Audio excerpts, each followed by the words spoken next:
டப்பா மாதிரி ஒரு டப்பா இருக்கும்.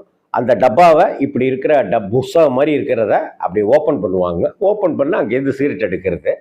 அதுக்கப்புறம் மூடிட்டு அதையே அழுத்தினாக்க லைட்டர் வரும். இது அந்த காலத்தில் ரொம்ப ஃபேமஸ். நிறைய சிவாஜி சார் படங்கள்லாம் அந்த மாதிரியான ஒரு லைட்டரை நம்ம பார்த்துருக்கலாம்.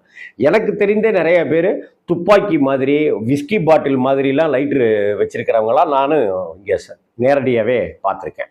ஆக அது வந்து ஒரு இப்போ நம்ம ஒரு கடையில் போய் வாங்குற சிகரெட் டப்பா இருக்கு இல்லையா, பேப்பர், அது மாதிரி இல்லாமல் ஒரு தகர டப்பா மாதிரி இருக்கும். அந்த தகர டப்பாக்குள்ளார சிகரெட்டை வாங்கி அதுக்குள்ளார வச்சிருவாங்க.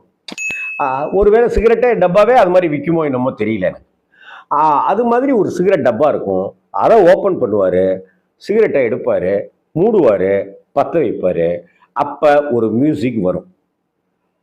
அந்த மியூசிக்கு கமல் சிகரெட்டை எடுத்து ஸ்மோக் பண்ணும்போது, புகைக்கும் போதெல்லாம், பற்ற வைக்கிற போதெல்லாம் அந்த